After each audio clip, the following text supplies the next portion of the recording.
ano ko dun sa mga kalsada, sa mga ano, Japanese fern yata itong ano nito, yung halaman dito na parang ano, pino yung dahon niya. Ito kaprom di maganda yung pagka landscape dito, parang dapat mayroon baon. So ayun kaprom di, libre kayong magdala dito ng mga pagkain. So ayun, napakaganda ng lugar dito kaprom di, Camarinesor, Yanas campsite.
Mga wild na sunflower, malilit lang yung flower niya pero maganda siyang tingnan kapag sobrang pag-blooming siya.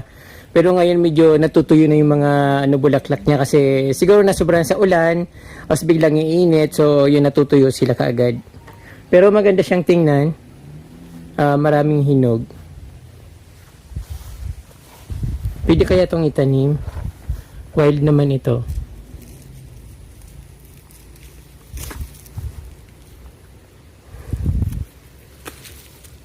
Ano ko dun sa mga kalsada, sa mga malapit sa barangay namin para magkaroon ng mga sunflower dun sa amin, wild sunflower.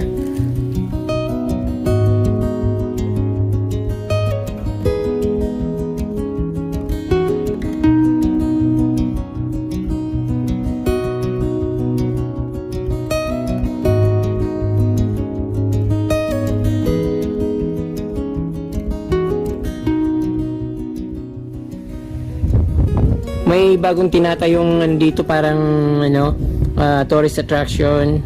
Hindi pa siya natatapos.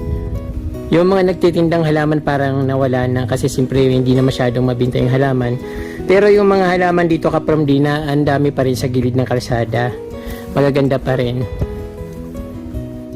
Ayan, mga coleus nasa tabing kalsada, iba't ibang kulay. Maganda talaga yung dito, coleus, kasi yung weather condition niya malamig, tapos malakas ang hangin, tapos sometimes rin siya yung natatama ng araw, kaya maganda yung mga coleus dito or mayana.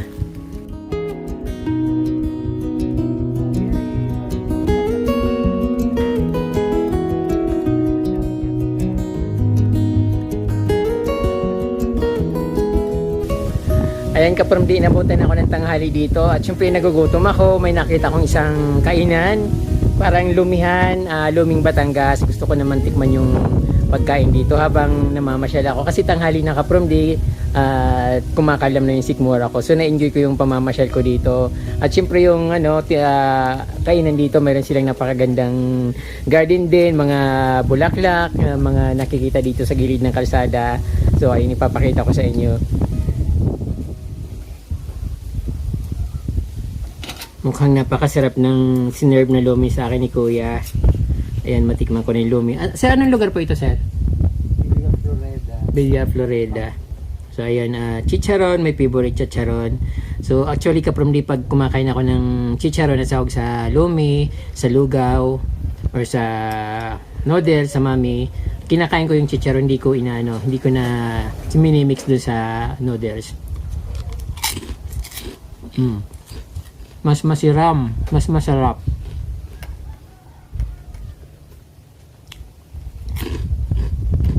Wow.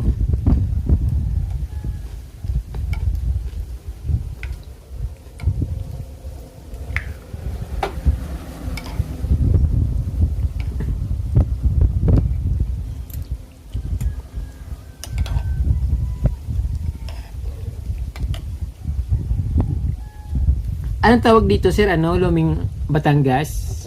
Ito, mga kaprom, dito raw yung Luming Batangas. Dito ito matatagpuan sa barangay Villa Florida sa Ocampo, going to Hibiscus Resort. Napakaganda ng lugar dito at syempre sobrang malamig.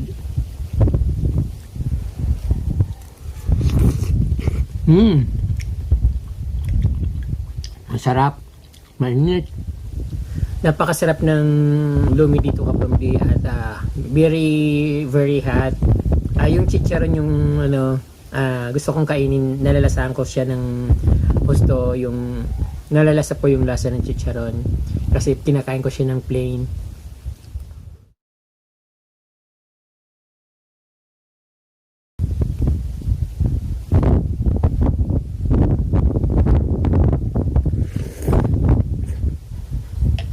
So, ayun mga kapramdi, tapos na akong mag-recharge at ready to explore na naman yung mga plants dito. Hindi ko pa alam kung magaganda yung mga halaman dyan, pero sabi ni Sir, nagbibinta sila ng halaman dito, kaya papakita ko sa inyo yung mga halaman nila, baka may magustuhan kayo. Pero kapramdi, hindi sila nagbibinta online. Kung gusto nyo bumili ng mga halaman dito sa kinainan ko, sabi gano'n, magsadya po kayo dito at matikman nyo naman yung napakasarap na Lumi, Batangas dito sa Barangay Villa Florida, Ocampo, Camarines Resort. Tara, let's go kapramdi at tingnan natin yung mga magagandang halaman dito sa paligid-ligid ng bahay ni Sir. Ang may-ari po ng lumihan dito at ng gardina ng halaman ay si Sir Terso Consulta. So kung gusto niyo kumain dito at magpa-presko dito sa napakalamig na hangin at napakagandang lugar ng Villa Florida, Ocampo, Camarines Resort. So parang sisipunin yata ako sa sobrang lamig ng hangin kapramdi, pero yung araw napakatarik ng araw dito at napakalamig ng simoy ng hangin. Para tayong nasa sa Benguet Province. Kung gaano kalamig sa Benguet, parang tinatapatan din ng Villa Florida dito sa bayan ng Ocampo, Camarines Resort. So at ito kapramdi, papunta na tayo sa napakaganda at mabulaklak na mga halaman dito sa hacienda ni Sir Terso. So dito kapramdi sa harap ng kanyang kainan, dito sa may mismong kinakainan ng lumi. So ito yung mga halaman dito. Mayroon silang yung gabi na purple. Anong tawag dito? Nakalimutan ko na yung pangalan. Pero dati binanggit ko na yung pangalan niya. Parang something na culusos or culusial. Parang something ganon. Tapos may mga santans, mga roses, mga flowering rose, bougainvillea, at yung mga purple na gabi. So ayan, nagbibinta sila dito kapramdi. Kung gusto nyong bumili, pumunta na lang po kayo dito sa Villa Florida at makikita nyo yung nag-iisang lumihan dito. So yun, makikita yung mga halaman dito. Then let's go kapramdi doon sa napakagandang lugar dito sa kanyang hacienda. So dito makikita yung may mga red mayanas. Ayan. Tapos ito parang yung Japanese Japanese fern yata itong nito, yung halaman dito na parang pino yung dahon niya. At papunta tayo dun sa medyo baba.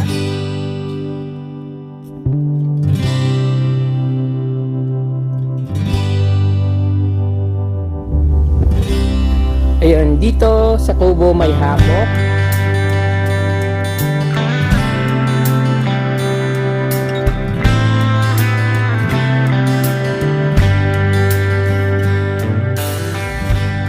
Then dito may mga yung kainan pa rin.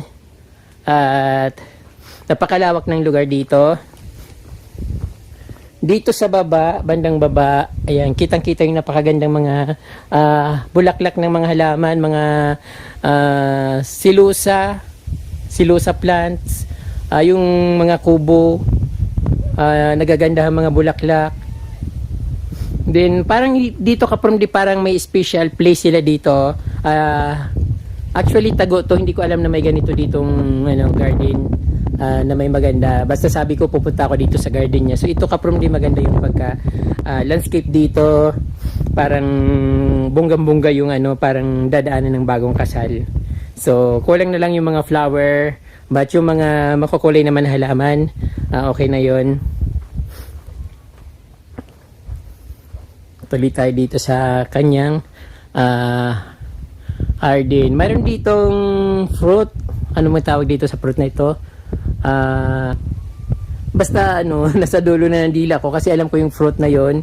Din meron silang dito cabana na parang tambayan din. Meron na balcony.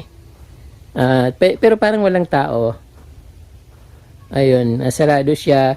Dito maraming dito mga plants, kamuting kahoy, meron silang pine tree.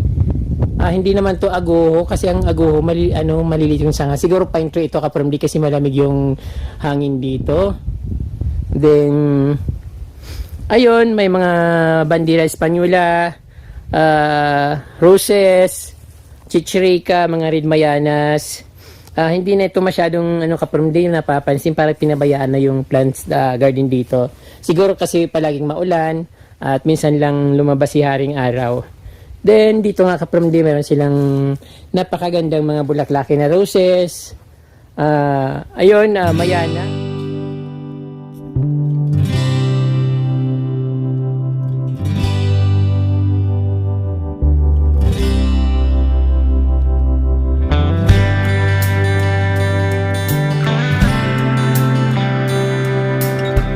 Ganda ng wala Kapramdi, no? At ang kapal-kapal pa, very lush.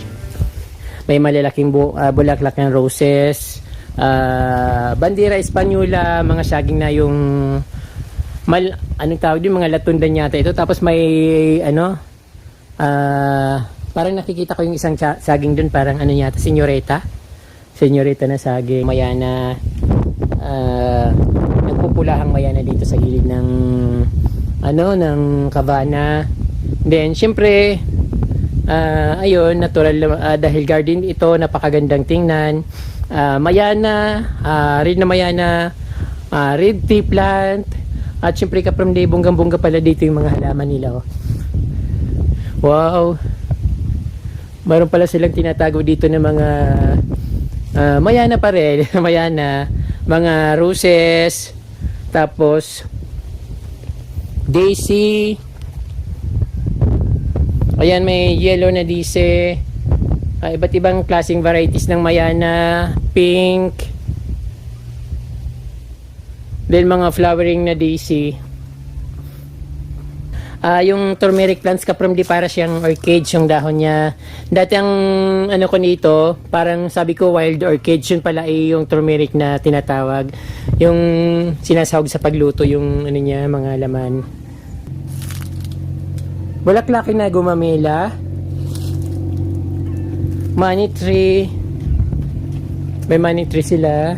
Then mga lush na mayana. Ayan, pink and purple.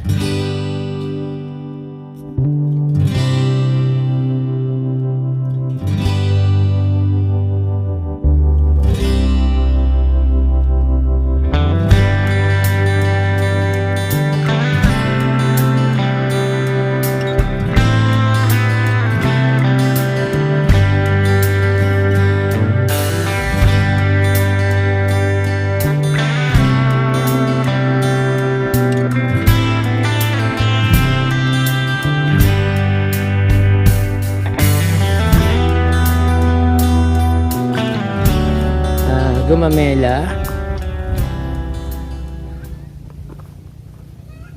Puro bulaklakin yung mga plants dito Kapramdi.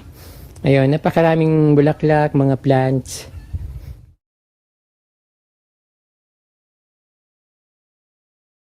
White na gumamela. Ayun, napakalawak pala ng garden dito. Tingnan natin sa baba kung mayroon pa talaga. Sobrang lawak at ang gaganda.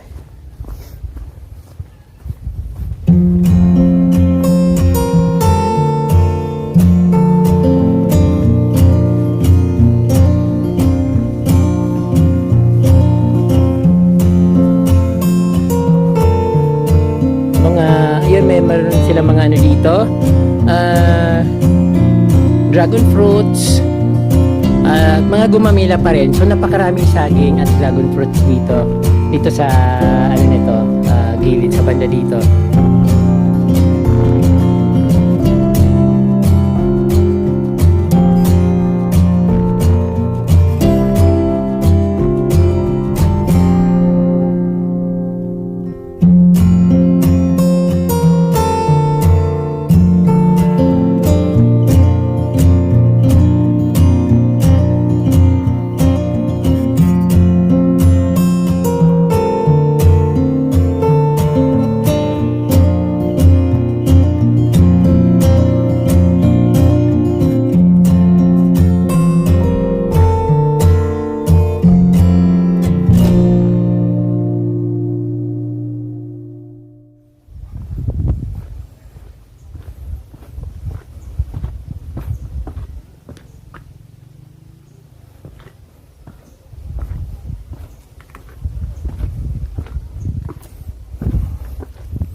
Walang tao dito.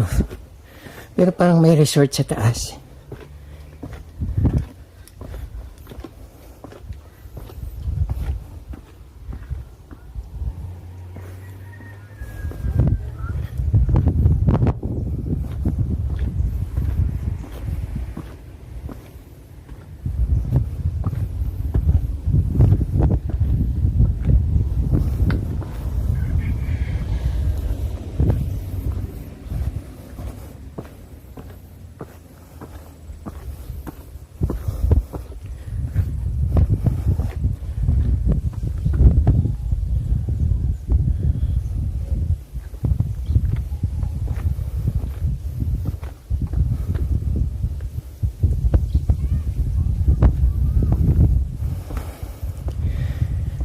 Yana's campsite.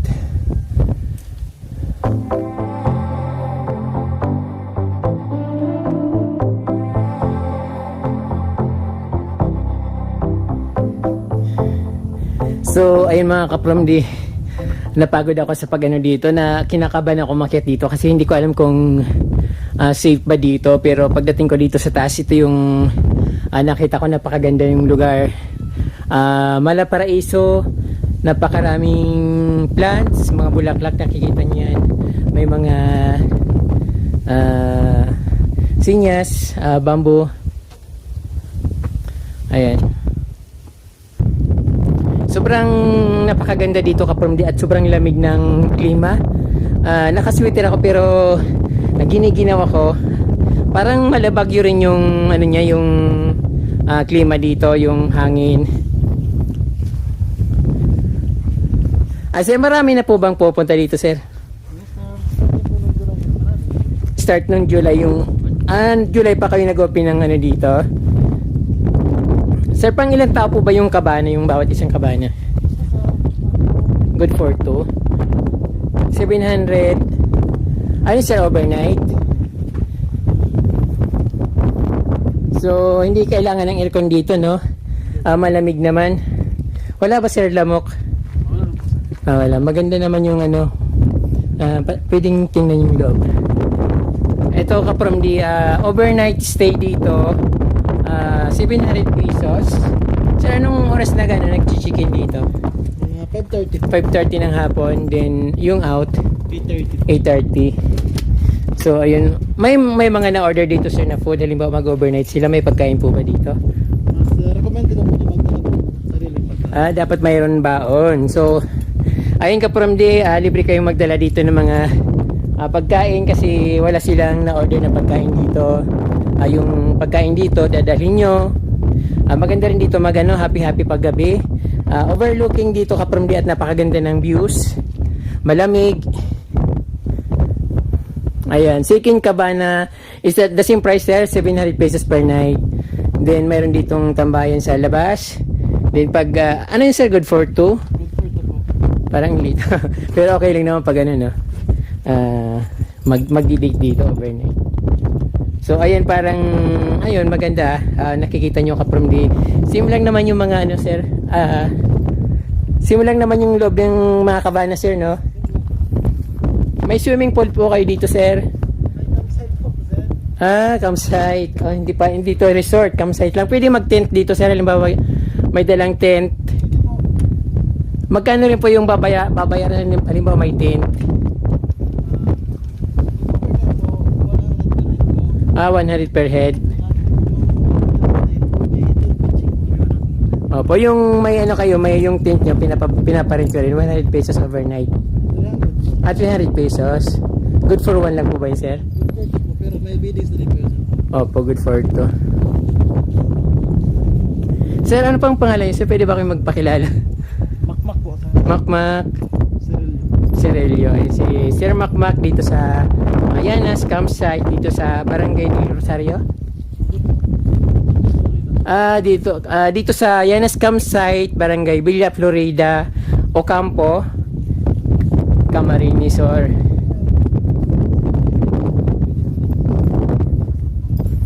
Ayun sir, good for ilan yan sir? Pwede pong apat. Good for pwedeng 700 pesos din.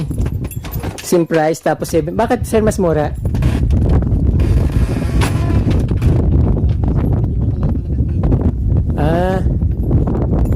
So ayun, maganda pala siya. Parang siksika naman masyado pag good for 4. Pero okay na sir, good for 2. Perfect na yung good for 2. Ano naman sir, may comfort room kayo dito? Comfort room, CR.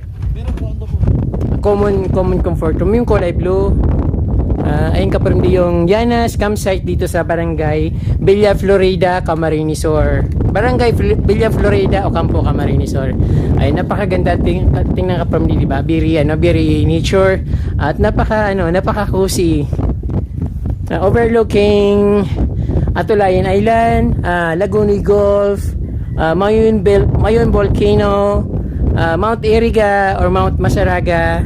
Ayan, dito yan sa District 4 ng Camarines Sur at superb talaga yung views dito. Napakaganda, maraming plants, maraming bulaklak. So ayan. Yan sir, magkano naman yan sir? Same price, good for 4.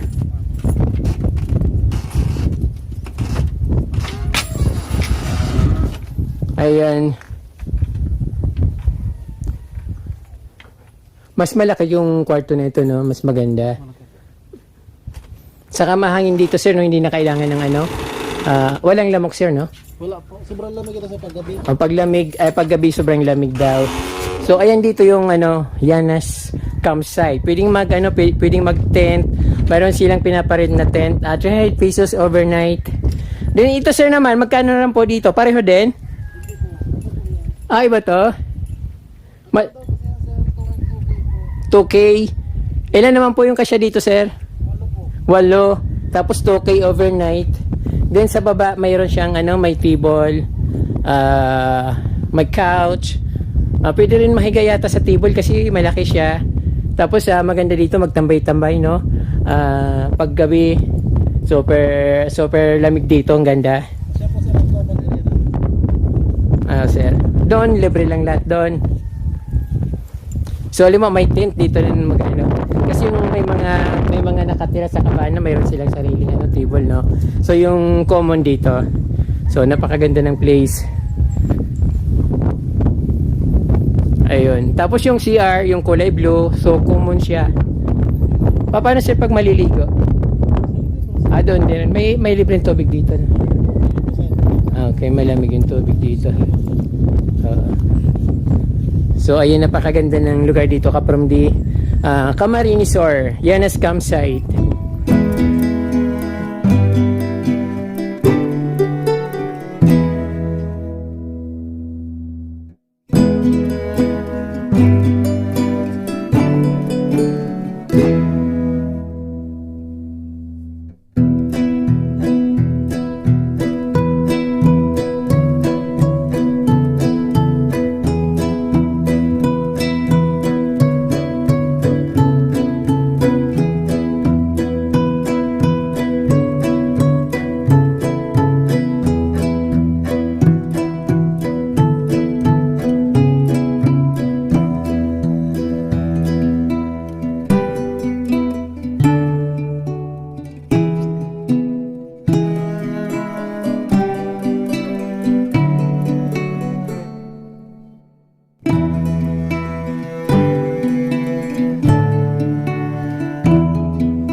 Ito yung CR nila. Ay, may tao. Sorry. Ayan.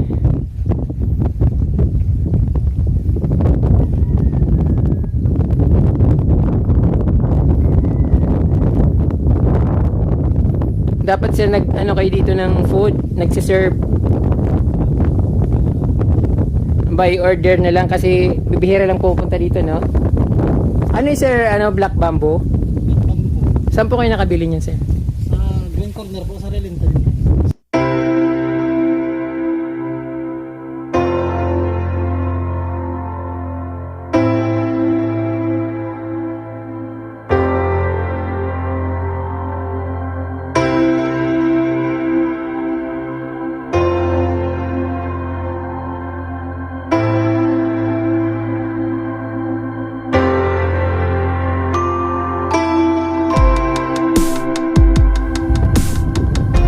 So, napakaganda ng views dito. Yung mga halaman, mga bulaklak. Kitang-kita dito yung Malaparaisong lugar.